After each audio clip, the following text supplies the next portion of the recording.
weekend and we're back with your favorite show, Smart Money. Now this week on the show, I have with me Radhika Gupta, the MD and CEO of Edelweiss AMC, to discuss a very interesting topic, how to approach the IPO market. Not the ones that are going to list, but the ones that have listed already, and what are the opportunities and challenges that lie ahead. Did you know that there were 17 companies that listed in this year, calendar year itself?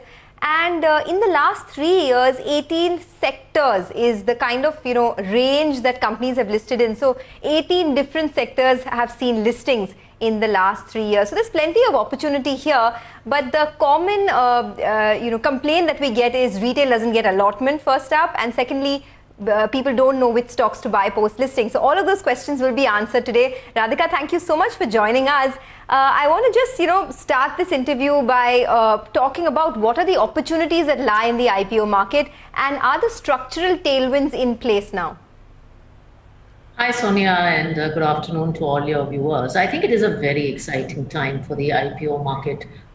There have been structural tailwinds in the past, and I think those are only catching more wings. So you've had various reforms, whether it's your GST, RERA, Aadhaar, generally a pro-business government. There has been a pent-up demand for capital and growth capital, and because of liquidity conditions and favorable liquidity conditions, in any case, the last 18 months have been good for the IPO market.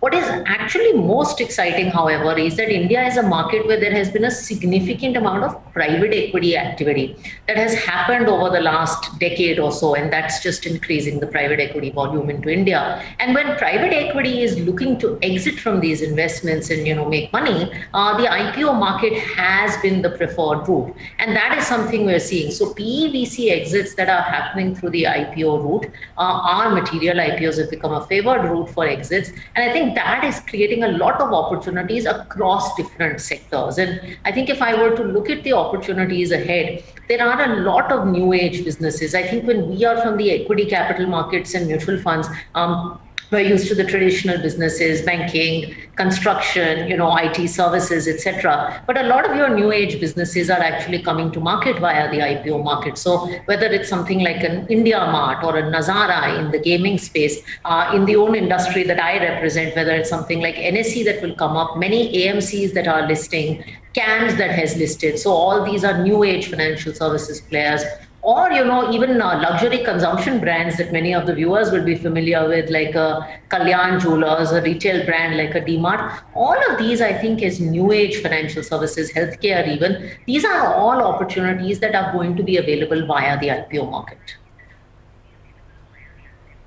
It's very interesting you give us these examples, because I was going through the recent performance of the IPOs, and it's very hit and miss, right? What's happened this year. You spoke about Nazara. That one is up, about 60% since its listing. But on the flip side, I mean, even if you look at something like a Kalyan Jewelers, it's down 31%. And you gave both those examples right now. So if you had to advise the retail investor watching you now, what are the new opportunities that you see that will yield good returns for investors in the IPO market?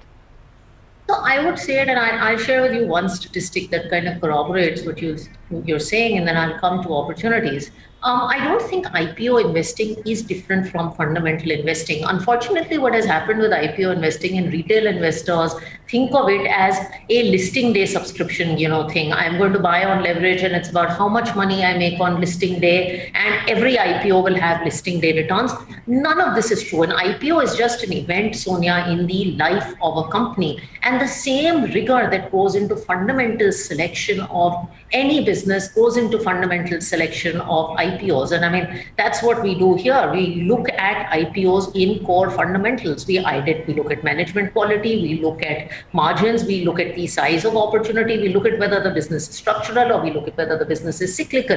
And I think the same parameters that apply to general equity investing apply to IPOs. I'll give you a small example. There are about 22 small IPOs that listed as small caps that have today become mid caps. 4 of them have actually become large caps. But there are also 4 small cap IPOs that became suspended. So it is IPO investing, and there's a lot of talk in my industry of passive investing. IPO investing is not passive investing. It is definitely active investing, where you need to look at the fundamentals of a company. Okay, so you were telling us that there are a list of upcoming IPOs in a wide range of sectors, right? So let's talk a little bit about that and what is the potential here. I was going through the list that you sent me. There are so many companies. Zomato, of course, is the more popular one in the internet space. There's also Glenmark Life Sciences and Pharma, which is a space that everyone's talking about nowadays. In the microfinance space, there's Arohan Financial Services that will be coming up with its IPO. And of course, a whole host of others. I mean, that list will come up on your screen. So what do you see as the big opportunity, Radhika, over the next, say, 1 to 2 years? Which ones would you pick and which ones would you avoid? So rather than going, stock by stock, I'll give you a sectoral sense of where we think the opportunity is. I think new age financial services is very, very exciting. I think traditional indices have had banks and NBFCs, but there are a lot of capital light financial services models. So there are names like SBI Cards that listed, and I think cards is a very interesting space. Insurance doesn't have enough listed players. That continues to be an opportunity. And call me biased, but I think asset management is one of the best opportunities in financial services. You had HDFC list, you had UTI list, you got Nippon listed, you're now going to have Aditya Birla listed. So I think some of these names are very interesting. E-commerce is a little bit of an interesting one, Sonia. You have to see how these companies play out, because something like Zomato is loss making right now, and you have to see how it sort of drives its future in the listed market. Healthcare is a very interesting opportunity going forward. Healthcare in general is a very interesting opportunity, but healthcare going forward will be interesting. We think some of the allied construction and home improvement names could also be interesting. So you'll have names in the tile space lift, you'll have names in the hospital space lift. So I think healthcare and construction also could be two interesting spaces. Okay, you said that you're biased and this financial services space is something you like, but since we're talking about finance, a lot of the NBFCs are coming up with IPOs as well, right? I was looking at it. Utkarsh Small Finance Bank is coming up with an IPO. Aadhar Housing Finance has its IPO coming up in the next perhaps 12 months or so. Jana Small Finance Bank as well. Is this a space that you particularly like, or given how the COVID situation has panned out, higher NPAs, rural distress, would you avoid this space just for the time being in the IPO market? In the actively managed funds, so far we've been a little more muted, but we will evaluate each opportunity as it comes. I think in small finance, we will evaluate every opportunity as it comes. I don't think we're saying we're going to rule out anything in the fund. We will evaluate any opportunity as it comes. And sometimes, what happens in the IPO space is, Sonia, it doesn't mean you invest at IPO. Some of these companies, and we've had this in our portfolio, list at a very muted listing, contrary to what the market says. And then you have a very interesting opportunity from a pricing perspective to pick up some of these companies. Okay, now let's talk about the challenges, because as you were saying, a lot of investors exit immediately after listing. Those who get allotment, that is. First of all, allotment is a problem for retail, and then these investors see minor listing gains or even listing losses and then exit immediately. How do you overcome those challenges? So I think there are two issues. One is that, subscription numbers have gone through the roof for good IPOs. I mean, I was just looking at some data, Sonia, and IPOs that sort of list well and then had the 15+% kind of listing day gain, they are probably 16 to 20 times oversubscribed in the retail category. And in the HNI category, that number will be 200 times. So what happens is you take funding, you apply, and everybody says, oh, I didn't get anything. And then the second thing is people definitely miss out on the fact that there is post-listing day gains. So we looked at the top half of the IPO table, and while a lot of money is made on listing day gains, an equal amount of money is made if you held for 1 year after. I think what people don't realize is that when a company comes to IPO, there is a new set of investors who start looking at it. It has a certain earnings momentum. PE is adding some value. And as it appeals to a new investor base and an analyst community, that earnings momentum catches up. In fact, I think Mint had an article yesterday that if you look at the last 2 years of listing, most of the IPOs had tepid listings and have had very different post-listing day outcomes. So I think that is why we adopted a fund structure, the Maiden Opportunities Fund and the upcoming IPO fund, so that we can solve this problem of access and also holding on, because you really make money when you hold on, and many of our portfolio companies have been hold on success stories. Okay, so I want to talk about your IPO fund as well. That's a very interesting one. But before that, let's talk about selection in detail, because as I said, so many IPOs did well this year, but so many bombed too, right? Out of the 17 IPOs, you have names like Nazara that's up 60% since listing, Stovecraft is up 20%, Indigo Paints is up 55%. But on the flip side, you also have a Kalyan Jewelers that's down 30%, Suryoday is down 20%, Craftsman is down 10%. How do you pick and choose, and what is your pick of the pack in terms of selection? Sure, and I think it is, if you look at the last 15 odd IPOs and you divide them into sort of muted listing, poor listing, and good listing, it's probably equal split in all categories. So I reiterate, it's not a passive opportunity. For us, I think what we're focused on is growth and quality of the business. And, we tend to look at revenue growth and we tend to look at earnings growth. We spend a lot of time with management. I think one of the good things is in the run up to the IPO, you get a lot of exposure to management and you can really spend a lot of time with management. We look at the sustainability of profitability because many IPO companies, especially in the e-commerce space, are just coming into profitability. So we look at the sustainability of the business model, and we also look at how much money is being left on the table. So, some IPOs are exorbitantly priced, some IPOs are better priced. And I think sensible valuations is, and this is my advice to anyone looking at IPO investing, sensible valuations are an important part. As I said, we also do one very conscious thing, which is that we bucket IPOs into cyclical and secular IPOs, and we tend to have more conviction in IPOs that are secular and themes that are secular rather than ideas that are very, very cyclical. Okay, I do want to talk about that, the recently listed IPO fund that Edelweiss has, but I'll do that on the other side of the break. Radhika, do stay on with us, and to all our viewers, keep writing in. We will try and take up some of your queries on the other side of the break. Smart Money coming up in just a bit.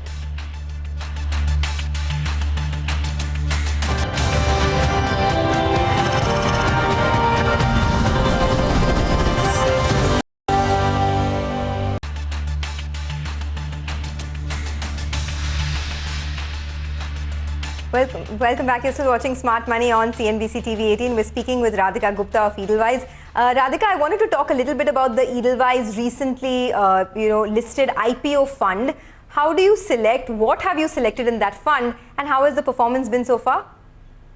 Oh, so just a little color on this fund. Sonia, this was a fund that was launched 3 years ago. Its erstwhile name was Edelweiss Maiden Opportunities to refer to new opportunities. And it's really looking at the last 100 kind of IPOs that have come out with the idea that if you look at traditional multi-cap funds, you probably get 5 to 10% exposure to many of the things we talked about before the break. There's no exclusive product giving people access to IPOs, selection ability, and holding ability. And now, as you said, it converts into Edelweiss recently listed IPO fund and becomes a new fund. So this fund broadly holds about 30 to 40 names in the last 100 IPO universe. It can participate in fresh IPOs via listing day gains. Mutual funds can take anchor positions. They can also apply in the IPO. It also applies in past IPOs that have happened in the last 1 or 2 years, because as I said, earnings momentum continues. And so 30 to 40 names, probably about 35% of the portfolio in financial services, some amount in consumer, some amount in technology. Happy to talk through specific IPOs that we've participated in this fund. But one of the interesting things in this fund is, and we benchmarked it to the multi-cap index, but over the last 3 years, the fund has compounded at about 14.5% odd, which is why we said we'd open it up to a broader universe of retail investors. So the fund's had a very strong history in its last 3 years. It's participated, Sonia, in now 150 odd IPOs. Okay, in fact, I was going through, the fund returns. Of course, in the last 1 year, the market has done so well and the fund has also returned about 70%. In the last 3 years, it's about a 12.9% return. So not outsized gains, but double-digit gains nevertheless. And since inception, it's up about 14%. But you said you're happy to speak about the individual, themes that you have picked. And I was going through the sectors and stocks. You have a lot in this technology space. So whether it's L&T Infotech, whether it's something like a Dixon Technology, Affle India, and these are new listings that have done exceptionally well. Is this a space that you're betting on? Yeah, so we do have technology, electronic equipment. This has been an important one because our traditional indices have always been IT services. So I think in terms of three top bets, it is technology, consumer discretionary. We also have quite a bit of consumer discretionary, Sonia, whether it's something like DMart. So we have those kind of names in the portfolio. And as I've talked about 30% financial services. So it's had SBI Cards was a super one for this fund. ICICI GI has been good. HDFC Life has been good. So I think these are the three big bets that the fund has made. And interestingly, this portfolio is also very equally split across market cap. So it's a myth that all IPOs are small cap. This is about one third, one third, one third in terms of small cap, large cap, mid cap. Okay, I also want to talk about the opportunity in pharma and this whole hospital path lab space, because I do notice that you have a lot of these stocks here, whether it's something like a Lal Path Labs or Metropolis. These new listings in the last 3 years have done exceptionally well. Even something like a Laurus Labs, for example, outsized returns for investors. Do you see a lot more scope, or at some point do you think that the run is done on many of these names? So I think if you look at healthcare as a space, and I think many of the names that you mentioned are healthcare plays, but they're also consumer discretionary plays. And I think COVID has accelerated some of the trends around healthcare. I think consumer-focused healthcare companies in any case have tailwinds because all of us are going to spend more on health, and COVID has just accelerated that trend. So we believe that that play is structural, and it's just really played out well in COVID. One other name, interestingly, in this space that you didn't mention, Sonia, but that has worked out really well for us, is also Gland Pharma. That was an interesting listing. So I think we bought in the IPO. We were an anchor investor, and this one had very poor subscription numbers, if you recall this IPO. So HNI was not subscribed, retail was not subscribed. Yeah. The turned out to be good, but we made money by holding on to it. So the IPO price, I think, was about 1,500. The stock is, significantly ahead of that. So we felt that the injectables business is growing at 10-15%. It's a business that has high entry barriers, and the company has, margins because of economies of scale. So that worked out really well for us. Okay, so coming back to the fund performance, these are really some exceptional stocks, ever since listing, and even in the last 1 year. Dixon Technology, for example, you were talking about SBI Life, that has done really well. Gland Pharma, Affle India, Laurus Labs, SBI Cards, HDFC Life, of course, now has started to underperform. What can the returns be, say, over the next 3 years? Of course, the last 3 years, as I was saying, 12.9% returns, but what are you looking at in the near future in terms of fund returns? So it's very hard in the investment business to talk about fund returns. I think if you look at equity market returns, I think IPO companies across each sector, and we did a sector by sector study, have at least outperformed their broader sectoral indices. So of course, returns will be guided by equity market returns, but I do think that recently listed companies have the tailwinds to do some outperformance to the broader equity market, and that's what we saw over the last 3 years. If the since inception returns were 14, I think multi-cap funds, or the broader multi-cap index was 11. So there was about a 2-3% alpha to the broader equity markets. So would you in your fund pick any of the recent listings, Radhika? Names like Nazara Tech, just the ones that took place in this fiscal year, because some of them have done really well. There's Lodha too, and there is talks of a big revival in the real estate sector. Any of the recent listings that attract you that will sort of go into this fund in the near future?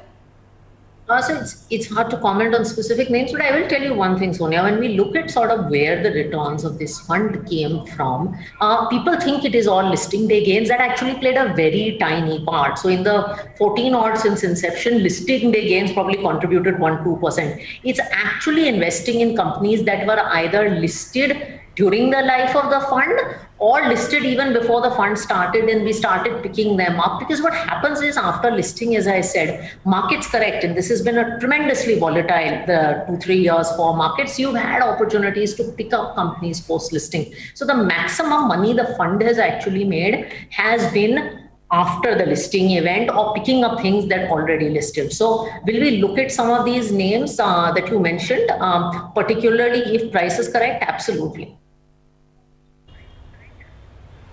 Okay. Any other, I mean, we just have a couple of minutes left, so I wanted your advice for our retail investors watching you right now. Any other red flags that you'd want to keep in mind while investing in the IPO market or, for post-listing gains? I think be disciplined, and I repeat, IPO investing is not special. It's not about listing day gains. Pick quality companies. Whether you're investing in large cap companies, mid cap companies, or recently listed companies, companies are companies, and good companies are good companies. So really focus on the quality of the company you're investing in. Don't be, and I'll leave you with a story on this. Don't worry and obsess about the listing day gain. Sonia, a little before I got married in 2007, there was a very small company that listed, and it had a disastrous listing. The subscription numbers were terrible. It was a terrible listing. And this was IPO frenzy. This was like 2007, 2008, when there was complete frenzy. That company today is one of India's largest mid-cap giants. If I asked you to guess the name, it's Page Industries. Okay. So remember that the listing day wow. Okay.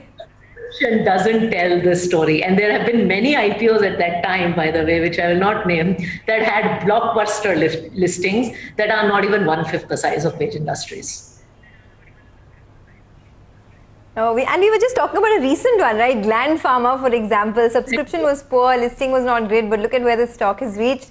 Absolutely, your advice is very, very well taken. Radhika, it was a pleasure. Yes, go ahead.